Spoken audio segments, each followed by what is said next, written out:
Hello everyone, কেমন আছো সবাই? আশা করি অনেক ভালো আছো। আমিও অনেক ভালো আছি। তো শ্বশুরবাড়িতে এটা সেকেন্ড দিন, দ্বিতীয় দিন। আর তোমাদের সাথে শেয়ার করবো আমি সারাদিন আগে কী করেছি না করেছি। সব কিছু হয়তো শেয়ার করা যায় না, কিন্তু তাও চেষ্টা করব। সকালবেলা পরোটা তরকারি করেছিলাম, সবার টিফিন হয়ে গেছে।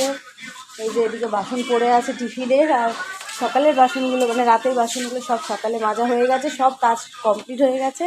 শুধু রান্না করছি। আর কী রান্না করছি চলো তোমাদের সাথে দেখাই। এই যে এখানে দেখো পালং শাকের তরকারি করছি, কুমড়ো, আলু, বেগুন, ওলকপি, মূলো, এগুলো পাঁচফোড়ন দিয়ে আর ভালো করে কষিয়ে নিচ্ছি। তারপরে এই যে পালং শাকগুলো যে কেটে রেখেছি এগুলোকে এবারে দেবো। সুন্দর করে পালং শাকগুলো কেটে একেবারে ধুয়ে রেখে দিয়েছি। ফ্রেশ ফ্রেশ পালং শাক, বছরের নতুন। আর আমি এই বছরের প্রথম পালং শাক কিন্তু এখন আমি খাবো। এর আগে পালং শাক আমার খাওয়া হয়নি। তো এই কটা বড়ি ছিল, বড়ি কটা ভেজে রেখে দিয়েছি, ভাবলাম গুঁড়ো করে দিয়ে দেবো। আর কি রান্না করেছি দেখো, এখানে আছে উচ্ছে আলু ভাজা, কালো জিরে শুকনো লঙ্কা দিয়ে উচ্ছে আলু ঝিরিঝিরি করে কেটে ভেজেছি। আর করেছি মুসুর ডাল, কালো জিরে, কাঁচা লঙ্কা, ধনে পাতা দিয়ে। এই যে মুসুর ডাল করেছি। আর এখানে 2 পিস মতো মাছ বার করে রেখে দিয়েছি।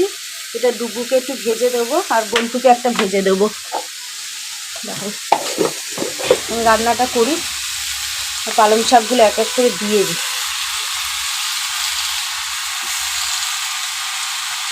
একটু হালকা করে নেড়ে দিলাম, আর একটু নেড়ে এবার ঢাকা দিয়ে দেবো। এই ঢাকায় ঢাকায় হবে। আর কারা কারা পালং শাকের তরকারি এরকম নিরামিষি খেতে ভালোবাসো প্লিজ কমেন্টে জানিও। হ্যাঁ, ঠান্ডা লেগেছে খুব, ওষুধ খাচ্ছি, কালকে থেকে ওষুধ চালু করেছি। ভীষণ মানে দম নিতে পারছিলাম না, এত কাশি হচ্ছে। এই ওয়েদার চেঞ্জ হয়েছে, এর কারণে আমার এত ঠান্ডা লেগেছে। তো এটা ঢাকা দিই আর গ্যাসটা একটু মিডিয়াম করে দিই, এটা আস্তে আস্তে হোক। শীতকালে রোদ্দুর কত ভালো লাগে। এই দেখো এই গাছটা দেখতে পাচ্ছ, এটা হলো ঝোড়ো আলু।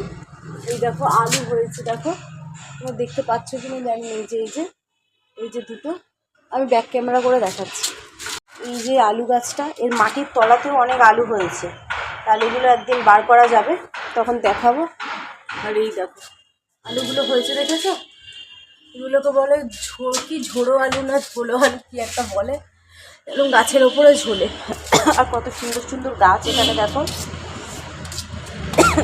এটা ছোট্ট একটা টগর ফুলের গাছ। টগর ফুলের পাতাগুলো অন্যরকম, আর টগর ফুলগুলো ছোট্ট ছোট্ট হয়। এটা নীলকণ্ঠ ফুলের দেখো দানা বেরিয়েছে, এই দানাগুলো দিলে, পেকে গেলে দানাগুলো দিলে হবে।